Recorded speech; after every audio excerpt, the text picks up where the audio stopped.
Welcome to the deep dive. We cut through the noise to get you the key takeaways. Today, we're zooming in on a tiny device that's making some pretty big waves in the RC world, the RC Huh. gyro.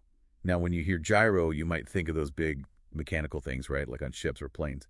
But in RC, it's this little box that can totally change how your car handles.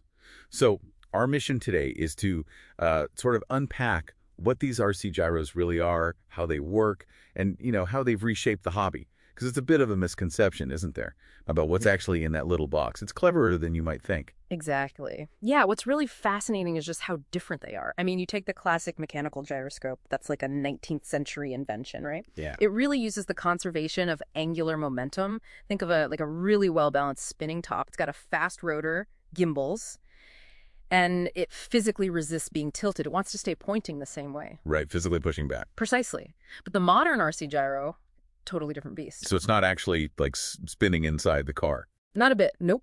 It's a tiny solid-state thing called a MEMS, micro electromechanical system.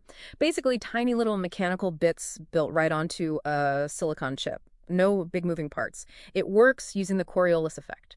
So it's sensing tiny forces that happen when it rotates, like how weather patterns work on Earth, but super tiny inside the sensor. And the key thing is it's a rate sensor. It doesn't physically fight the rotation. It just electronically senses how fast it's rotating. Okay, that's a big difference. But if it's just sensing, how does that help control the car? How does it become this digital co-pilot? Well, it all happens incredibly fast. So the gyro detects if the car starts to yaw unintentionally, sliding sideways when you didn't tell it to, it instantly compares that movement to what you're doing with the steering wheel on your remote, then calculates a super fast countersteering correction. Like telling the wheels to turn the other way slightly? Exactly. It sends a blended signal, your input, plus its correction straight to the steering servo, the thing that turns the wheels. And this is all happening in milliseconds. It's making, thousands of tiny corrections a minute. Way faster than you or I could ever react. Wow. Okay, so I can see how that would be useful. For certain kinds of driving, it sounds like it's almost essential to really push things. Mm-hmm. What does that actually mean for your driving experience then? What does it feel like? Well, it brings some huge advantages in specific spots. First off, it really helps tame high-power two-wheel drive cars, stops them just spinning out uncontrollably on loose dirt or whatever, getting tail happy. Yeah. Because it catches the slide instantly, it lets you accelerate much harder with more confidence. Okay, makes sense. Second, and this is a big one, RWD, RC drifting, rear-wheel drive drifting. Here, it's basically considered, essential. It's required for modern RWD drift cars. It simulates that self-steer effect you get in a full-scale drift car, helping drivers get into and hold these really complex drift angles. It really enabled that whole style of RC. Oh, absolutely. If you connect this to the bigger picture, this tech didn't just make drifting easier, it kind of opened up a whole new level of control. It fundamentally changed what people could do, what a good drift run looked like, made it way more accessible, and it also really helps with straight line stability. That's super important for high-speed runs, drag racing, that sort of thing. And yeah, for beginners, it just makes powerful cars easier to handle, less frustration, more fun, quicker. Right.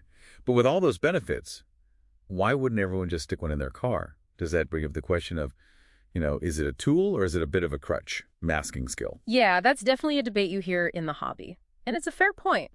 While it's incredibly useful, it's not like a magic bullet for everything. And its place can be controversial. Like it's universally banned in sanctioned RC racing, competitive racing. Keep it a driver skill? Exactly. Keep the focus purely on the person controlling the car. And maybe surprisingly, it can actually be a hindrance in some things, like a really slow technical rock crawling. There, its little corrections might actually fight what the driver is trying to do very precisely. Interesting. So it really depends on the job. It does. So yeah, tool versus crutch. It's kind of both. Think about full-scale cars, right? Yeah. Things like ABS or traction control. Purists maybe didn't like them at first, said they masked skill, but ultimately they let cars perform better, push the boundaries, and now they're just accepted tools. The RC gyro is often seen like that. It lets cars do things beyond their pure mechanical limits, especially in drifting. But yeah, some people will always prefer that raw, unassisted challenge. That's a really good way to put it. Okay, shifting gears a bit. What about all those cool vintage RC cars people love? Can they get in on this? Can you, modernize an old Tamiya Frog or something with a gyro? You absolutely can. Yeah, putting a modern gyro in a vintage car can be totally transformative.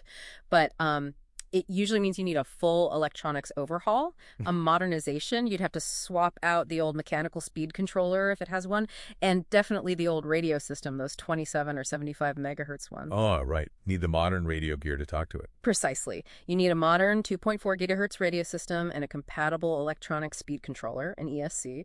But yeah, once you do that, it's a really rewarding upgrade. It honestly gives those old classics a whole new lease on life, handling they just couldn't have had back in the day. It's kind of cool how tiny tech changes the whole game. So wrapping this up then, Yeah. what this all means is that the RC gyro is, well, it's a pretty powerful and kind of nuanced piece of tech.